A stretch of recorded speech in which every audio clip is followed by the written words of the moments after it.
Hola, hoy nos vamos a meter de lleno en una figura realmente intrigante. Mitad historia, mitad leyenda. Lady Godiva. Tenemos aquí, bueno, un montón de información, extractos de Wikipedia, y el plan es intentar separar un poco, pues eso, la realidad de la ficción. ¿Quién fue la Godifu histórica, la de verdad? ¿Y cómo surgió esa imagen tan potente del paseo a caballo? Porque, a ver, todos tenemos esa escena en la cabeza, ¿verdad? La dama desnuda por Coventry. Pero ya veremos que la mujer real, Godifu, que así se llamaban anglosajón, tiene una historia bastante más compleja y, diría yo, fascinante. Venga, vamos a ello. Empecemos por la persona, la de carne y hueso, Godifu, una noble anglosajona. Estamos hablando de finales del siglo X, principios del XI. Su nombre, curioso, significa regalo de Dios. Godiva es, bueno, la versión latina que se usó después. Exacto. Y no es un personaje inventado, ni mucho menos. Tenemos pruebas bastante sólidas de su existencia. Está muy bien documentada como la esposa de Leofric, el conde de Mercia, uno de los hombres más poderosos de la Inglaterra de antes de los normandos, vamos. Una pareja importante entonces. Importantísima, una auténtica power couple, como diríamos hoy. Tuvieron hijos como Elfgar, que también fue conde, y el nombre de ella, Godjivu o Godiva, con distintas grafías, claro, aparece en cartas, en documentos de donaciones, en testamentos y, crucialmente, aparece en el Domesday Book. Ah, el Domesday Book, el gran censo de Guillermo el Conquistador después de 1066. Que su nombre esté ahí ya dice mucho de su estatus, ¿no? Muchísimo. Es una prueba de su relevancia incluso después de la conquista. Y no solo eso, hay una mención interesante en una crónica del siglo XII de la abadía de Ely. Habla de una Godiva terrateniente. Si fuera la misma persona, y ojo, no podemos asegurarlo al 100% porque el nombre era común, pues sugeriría que ya era una mujer con propiedades, quizá viuda, antes de casarse con Leofric. Anda, o sea que ya tenía su propia posición. Podría ser. Añadiría una capa más a su figura, ¿sabes? Su independencia antes de ser condesa de Mercia. Vale. Lo que sí parece seguro es su fama, y la de Leofric como gente muy piadosa. Y muy generosa con la Iglesia. Sí, eso está clarísimo en los registros. El ejemplo más famoso es la fundación del monasterio benedictino de Coventry en 1043. Lo fundó Leofric sobre las ruinas de un convento anterior. Pero ya siglos más tarde, cronistas como Roger de Wendover le daban a ella, a Godiva, el mérito de haberle inspirado. La influencia detrás del trono, digamos. O al lado en este caso. Y esa generosidad no fue solo en Coventry, ¿eh? En los años 1050 sus nombres aparecen juntos en donaciones importantes de tierras, al monasterio de St. Mary, en Worcester, por ejemplo, y también a Stowe St. Mary, en Lincolnshire. Y hay registros de donaciones a Leominster, Chester, Much Wenlock, Evesham. Vaya, que eran patrocinadores a gran escala. No era una cosita puntual. Para nada, eran mecenas de primer nivel, y no solo daban tierras, que ya era mucho. Claro, también objetos de valor, ¿no? Tesoros. Exacto. Y aquí se ve más la implicación personal de ella, de Godiva. Donó a Coventry objetos de metales preciosos, obras de un orfebre famoso de la época, Mannig. Y, atención, un collar valorado en 100 marcos de plata. Una auténtica fortuna. 100 marcos. Buf, eso era muchísimo dinero. Una barbaridad. Y otro collar fue para la abadía de Evesham, para ponerlo en una imagen de la Virgen. También regaló una casulla, que es una vestidura para la misa, muy ornamentada, con borde de oro, a la Catedral de San Pablo en Londres. Eran de los donantes más importantes justo antes de que cambiara todo con la conquista normanda en 1066. Justo, representan como el cenit de ese patronazgo anglosajón. Pero claro, llegó la conquista y ¡pah! Y se acabó. O cambió radicalmente. Cambió, sí. Muchos de los nuevos obispos y señores normandos pues vieron esos tesoros y dijeron, esto para mí. Se los llevaron a Normandía o directamente los fundieron para quedarse con el oro y la plata. Una pena, una pérdida cultural enorme. Qué lástima. Pero dices que su memoria, su fama de generosos, sí perduró. Sí, eso sí, sobrevivió al expolio, digamos. Su reputación quedó. Y parece que su influencia llegó a más sitios. Has mencionado Hereford y algo de una firma. Sí, se le relaciona a Leofric, Godiva y una hermana de ella, Wilviva, con una donación a la Catedral de Hereford. De hecho, hay una vidriera moderna allí que las recuerda. Y está esa carta, para el monasterio de Spalding, que lleva una firma que dice ser suya. Ego Godiva comitisa diu istut desideravi. Yo, la condesa Godiva, he deseado esto durante mucho tiempo. Exacto. Aunque, bueno, la autenticidad de esa firma en concreto es dudosa, ¿eh? Pero refleja esa imagen que tenían de ella, de implicarse personalmente. Vale. Leofric muere en 1057. Eso es poco antes de la conquista. ¿Qué pasa con Godiva? ¿Se sabe qué fue de ella en esos años tan movidos? Pues sí se sabe, y es uno de los datos más sorprendentes de la Godifu real. Sobrevivió a su marido bastante tiempo, casi 30 años. Vivió hasta algún momento entre 1066, la conquista, y 1086, y lo más increíble es lo que nos cuenta el Domesday Book. A ver.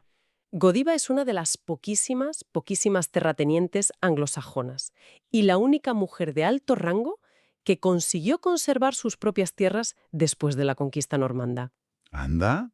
Pero eso es increíble. ¿Con la que estaba cayendo para la vieja nobleza anglosajona? ¿Cómo lo hizo? Pues no lo sabemos seguro.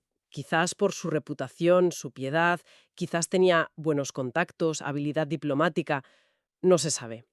Pero es un hecho que habla muchísimo de su estatus, de su posible inteligencia política. Mantener tus tierras siendo anglosajona en ese momento era casi un milagro. Impresionante. Y el Domesday Book dice que en 1086 ya había muerto. Sí, para entonces ya había fallecido y sus tierras habían pasado a otras manos, normandas, seguramente. ¿Y el entierro? ¿Se sabe dónde fue? Hay un pequeño debate ahí. Una crónica de Evesham dice que la enterraron allí, en una iglesia que ya no existe. Pero, bueno, la mayoría de los historiadores creen que lo más lógico, lo más probable, es que fuera enterrada en Coventry, junto a su marido, Leofric, en la iglesia del priorato que ellos mismos habían fundado y dotado tan generosamente. Era su gran proyecto. Sí, tiene sentido. Oye, y antes de meternos de lleno en la leyenda del paseo, que es lo que todos esperan, hay un detalle sobre su devoción personal que leí y me pareció muy curioso. Algo relacionado con rezar. ¡Ah, sí! Te refieres a lo que cuenta Guillermo de Malmesbury, ¿verdad? Es fascinante. Este historiador, ya del siglo XII, escribió que Godiva dejó en su testamento un objeto muy particular. Lo describe como un círculo de piedras preciosas ensartadas en un hilo, ¿Para qué? para contar sus oraciones. Dice que, tocándolas una tras otra, pudiera contar sus oraciones exactamente, y pidió que lo pusieran en una estatua de la Virgen María. O sea, Pues sí, es la descripción escrita más antigua que tenemos de algo muy parecido a un rosario.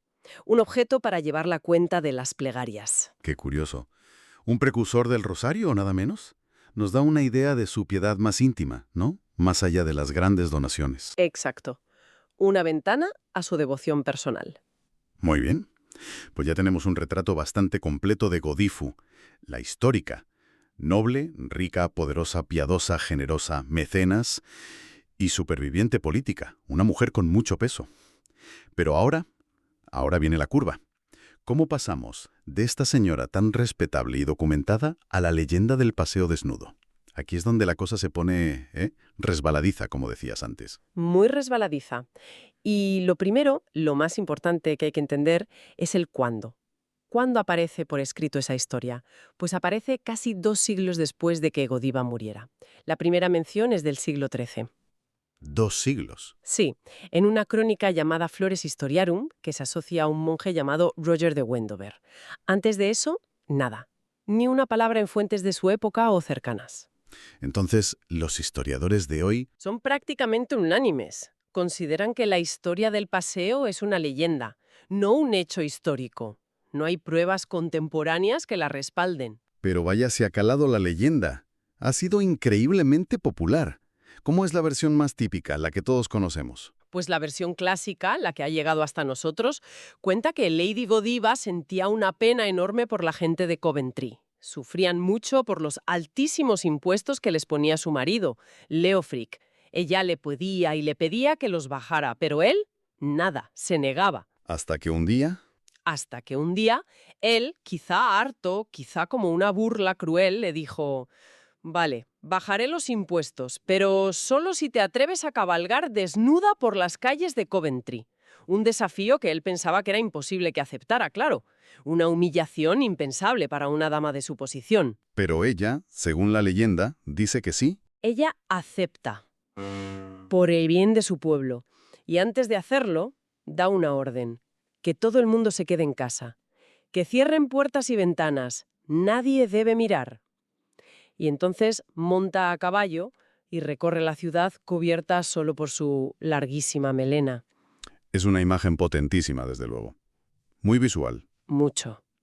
Y aquí es donde la leyenda se complica un poco más, porque entra otro personaje. El famoso Peeping Tom, el mirón. Exacto.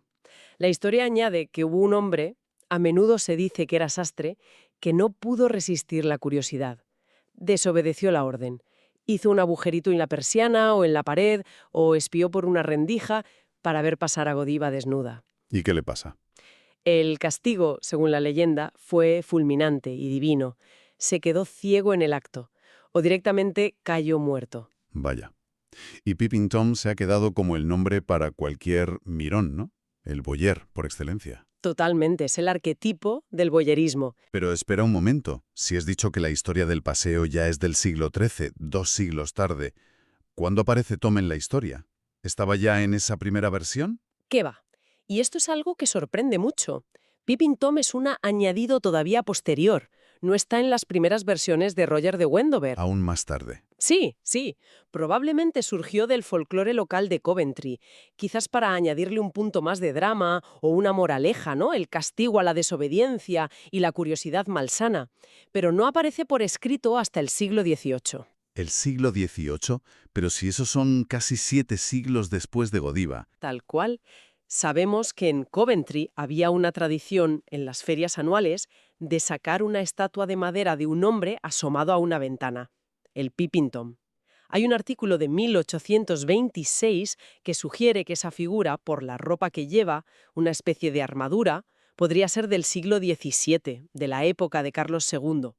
Pero la primera vez que aparece el nombre Peeping Tom en los registros oficiales de Coventry es en 1773. ¿Y qué dice el registro? Pues que se pagó dinero para comprarle una peluca nueva y pintura a la efigie de madera de Peeping Tom. O sea que ya era una figura establecida. Incluso antes, a finales del 17, circuló otro nombre para el mirón, Action, que decían que era el mozo de cuadra de Godiva. Pero Peeping Tom fue el que cuajó. O sea que la leyenda no fue algo fijo. Fue evolucionando, añadiendo detalles. Exacto. Como así todas las leyendas populares. Se van adaptando, adornando. Lo del castigo, la ceguera, también se fue perfilando con el tiempo. ¿Y cómo era la versión más antigua del paseo? La de Roger de Wendover, del siglo XIII. ¿Era igual? Era un poco diferente, no tan dramática quizá. Wendover dice que Godiva cabalgó por el mercado, sí, pero mientras la gente estaba allí. No dice que la ciudad estuviera vacía, y que iba acompañada por 2 caballeros, o sea, no iba sola. Ah, vale. Menos íntimo, por así decirlo. Menos íntimo y menos centrado en la prohibición de mirar. Luego, en el siglo XVI, un tal Richard Grafton, que era impresor y político en Coventry, le dio otra vuelta. Él dijo que el impuesto que agobiaba a la gente era solo sobre los caballos y que fue Godiva la que exigió a los oficiales que nadie mirara, bajo gran pena. ¿Y por qué cambiaría eso? Se ha sugerido que Grafton, que era protestante, quizá quiso hacer la historia un poco más, digamos, decente. Menos escandalosa. Quitarle hierro al asunto de la desnudez y el desafío al marido. De hecho, una balada de la época, de mediados del 17, también habla del impuesto sobre caballos. Interesante cómo se va modelando la historia. Y volvemos a la pregunta clave. ¿Iba realmente desnuda? ¿O hay alguna explicación más plausible para que surgiera esta leyenda tan rara? Aquí es donde chocan la historia y la leyenda de frente. La desnudez total, en el sentido literal, es muy, muy improbable para una condesa del siglo XI. Hay una teoría que suena mucho más razonable. Sugiere que el origen de la leyenda podría estar en un acto público de penitencia que Godiva hiciera en algún momento. Penitencia. ¿Cómo? En aquella época, a veces como castigo o como acto voluntario de humildad, las personas de alto rango podían ser obligadas, o decidir ellas mismas, a hacer una procesión pública vestidas solo con su shift. El shift. ¿Qué es eso? Era una prenda interior, como una camisa larga, sin mangas, de lino o algodón blanco. Una especie de combinación simple. Vale, no es estar desnuda del todo, pero para una condesa... Claro, imagínate el impacto. ver a la esposa del conde de Mercia, una de las mujeres más importantes del reino, caminando por la calle descalza, solo con esa prenda básica, sin joyas, sin sus ropas lujosas, sin su séquito, habría sido algo increíblemente chocante, humillante, incluso para los estándares de la época. Un espectáculo tremendo. Entiendo. Algo así sí que se quedaría grabado en la memoria de la gente. Exacto. Un acto tan extraordinario sí podría haber generado un recuerdo popular muy fuerte. Y con el paso de los siglos, la historia se va contando, exagerando, romantizando, hasta convertirse en la leyenda de la desnudez total y el pelo cubriéndola. Eso suena bastante más verosímil que el desafío del marido, la verdad. Sí, encaja mejor con lo que sabemos de la época y de la propia God-Gifu histórica. Y hay otras ideas sobre el origen, aparte de esta de la penitencia. Sí, se han barajado otras cosas. Algunos han intentado buscar conexiones con rituales paganos de fertilidad, como las procesiones de las reinas de mayo, pero es especulativo. Otros se preguntaron si podría ser propaganda puritana, posterior, para manchar su imagen piadosa, pero parece raro porque en general se la respetaba. Incluso se ha dicho que, bueno, quizás la historia se inventó, se promocionó para atraer peregrinos y dinero a Coventry, aprovechando su fama. El marketing medieval. Algo así. Lo que está claro es que las fuentes fiables, las de los siglos XI y XII, la describen como una mujer religiosa y respetada. Y no mencionan ningún paseo de este tipo. Lo interesante ahora es cómo se analiza la leyenda. No tanto buscando si fue verdad o no, sino viendo qué refleja. ¿Qué refleja? Pues ideas sobre el poder femenino, ¿no? La capacidad de una mujer para intervenir en asuntos públicos, para desafiar al poder masculino, aunque sea a través de un acto tan extremo, y también cómo Coventry, la ciudad, usó esta leyenda para construir su propia identidad. Un símbolo de desafío, de orgullo cívico. Godiva se convirtió en su heroína. Y vaya si la adoptaron. El impacto cultural en la propia Coventry ha sido tremendo. Lo de la procesión de Godiva fue algo real, ¿no? Sí, se celebró con interrupciones desde 1678 hasta bien entrado el siglo XX, por los años 60. Era parte de una feria importante y a menudo, claro, el papel de Godiva lo interpretaba una actriz o una bailarina con ropa bastante ligera, lo que generaba polémicas cada 2 por 3, como te puedes imaginar. Me lo imagino. ¿Y Peeping Tom también salía en la procesión? La figura de Peeping Tom tenía su sitio. Estaba colocada en la ventana de un hotel desde donde supuestamente había espiado. Ahora esa efigie histórica está en un centro comercial. Y en el centro de Coventry hay un reloj muy famoso, el reloj de Godiva, en Broadgate, que cada hora representa la escena. Sale Godiva ahí a caballo y arriba, en una ventana, se asoma Peeping Tom. Qué curioso. Y no es solo un recuerdo del pasado. ¿La figura sigue viva hoy? Totalmente. Desde los años 80 hay una mujer en Coventry, Prue Porretta, que ha asumido el papel de Lady Godiva, de forma honorífica. Actúa como embajadora de la ciudad, promueve eventos benéficos, incluso la nombraron miembro de la Orden del Imperio Británico por su labor. Anda. Sí, y hay un desfile anual llamado Godiva Sisters, que promueve la paz. Y en 2010 hubo un proyecto artístico enorme, Godiva Awakes. Crearon una marioneta gigante de Godiva, de casi 10 metros de altura, que viajó desde Coventry hasta Londres para los Juegos Olímpicos. Un símbolo muy potente. Vaya. Y fíjate, aunque en 1999 hubo un debate sobre si quitarla o no, por si era una imagen sexista o anticuada, al final la imagen de Godiva a caballo sigue estando en el escudo del Ayuntamiento de Coventry. Es un símbolo muy arraigado. Y fuera de Coventry, su imagen ha inspirado a muchísimos artistas. Muchísimo. Es un tema recurrente en el arte. En pintura hay cuadros desde el siglo XVI, como uno encargado por la propia ciudad a Adam van Noort. Y luego está el famosísimo cuadro prerrafaelita de John Collier, de finales del XIX, ese tan romántico que está en el Museo de Coventry. Es quizá la imagen más icónica. Sí, creo que sé cuál dices. Y apareció hasta en monedas no oficiales, unos tokens del siglo XVIII, y en los Steven Graphs, que eran unas imágenes tejidas en seda muy típicas de Coventry en el XIX, y en escultura, claro. Hay estatuas importantes en Reino Unido y también en Estados Unidos. Y en la lista sigue, ¿no? Literatura, música, cine. Sin parar. En literatura está el poema clásico de Tennyson, Godiva, y hasta un libro infantil de Dr. Seuss, que tiene gracia. En música clásica hay una obertura de un compositor checo, Novak. Y en música pop y rock, pues ha sido mencionada por gente tan distinta como Peter and Gordon en los 60, The Velvet Underground o Queen en Don't Stop Me Now. Es verdad, like Lady Godiva. Exacto. Y en cine, pues desde películas mudas de principios del siglo XX hasta una superproducción de Hollywood de 1955 con Maureen O'Hara en el papel. La imagen legendaria es universal. Vale. Pues intentamos juntar todas las piezas del puzzle. ¿Con qué nos quedamos? Por un lado tenemos a God-Gifu, la figura histórica real, anglosajona, poderosa, rica, piadosa, generosa, muy bien documentada. Y por otro lado, a Lady Godiva, la figura de leyenda, protagonista de esa historia tan dramática, tan visual, probablemente inventada, pero que ha durado 1000 años. Es un caso de libro, ¿verdad? De cómo una leyenda, tenga la base real que tenga, que aquí parece mínima en cuanto al paseo en sí, puede echar raíces en la imaginación de la gente y sobrevivir siglos y siglos. La Godiva de la leyenda se ha convertido en un símbolo muy complejo. Es el emblema de Coventry, está claro, pero también evoca muchas otras cosas. La protesta contra los impuestos injustos, el poder de las mujeres, el voyerismo, la tensión entre lo público y lo privado y, sobre todo, yo creo, esa fascinación eterna que sentimos por el choque entre la historia, lo que podemos probar, y el mito, lo que nos contamos. Queda una última reflexión ahí flotando. Si pensamos en la God-Gifu histórica, la real, con su estatus, su religiosidad tan profunda y demostrada, sus enormes actos de caridad que sí están documentados, ¿qué pensaría ella si viera que, 1000 años después, lo que de verdad ha quedado en la memoria de todo el mundo no es su legado real de poder, de patronazgo, de supervivencia, sino una leyenda bastante sensacionalista sobre un paseo desnudo que, casi seguro, nunca ocurrió? Da que pensar, ¿verdad? ¿Cómo la ficción a veces eclipsa por completo a la realidad? Pues sí, algo en lo que seguir pensando.